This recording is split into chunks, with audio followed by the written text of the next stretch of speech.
मैं शशिकला उपाध्याय एक छोटा सा किसान के विषय में गीत लेके आई हूँ कि किसान किस किस तरह से परेशान होके तो अपनी फसल उपजाता है। तो आइए हम गीत के माध्यम से सुनते हैं। हमारे चैनल पर जो नए हमारे चैनल को लाइक सब्सक्राइब कीजिएगा और हमारा गाना कैसा लगा प्लीज़ हाथ जोड़ के मेरा रिक्वेस्ट है कि कमेंट में ज़रूर बताइएगा हमारा गाना कैसा लगा आप सभी को। नमस्कार।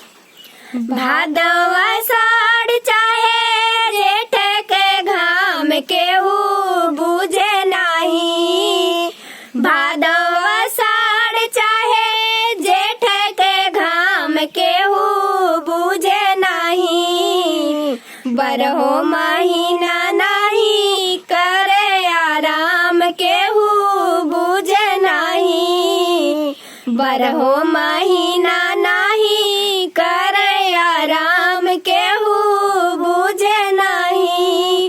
अरे खेतवा में रोपनी किसानवा करेला हो, खून पसीना से माटी के सींचेला हो, बद से बदतर बिजली पानी के झाम केहू बूझे नाही हो, बरहो महीना नाही करे आराम केहू बूझे नाही हो, बरहो महीना नाही करे आराम केहू बूझे नाही हो, बरहो महीना नाही करे आराम केहू बूझे नहीं हो।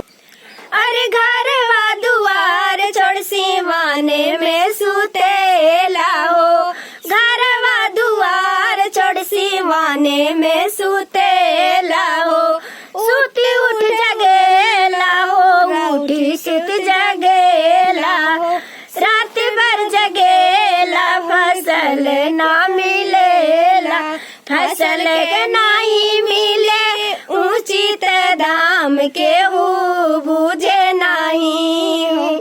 अरे फसल के मिले नहीं उचित दाम केहू बूझे नहीं हो, बरहो महीना नहीं करे आराम केहू बूझे नहीं हो, बरहो महीना नहीं करे आराम केहू बूझे नहीं हो।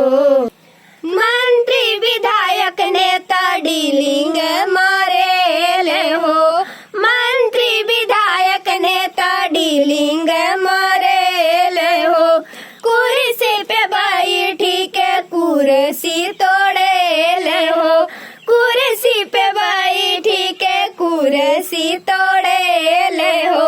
अरे गुंग बाहिर हो जावे जब पड़ेला काम केहू बूझे नहीं हो, गुंग बाहिर हो जावे जब पड़ेला काम केहू बूझे नहीं हो, बरहो महीना नहीं करे आराम केहू बूझे नहीं हो, बरहो महीना नहीं करे आराम केहू बूझे नहीं।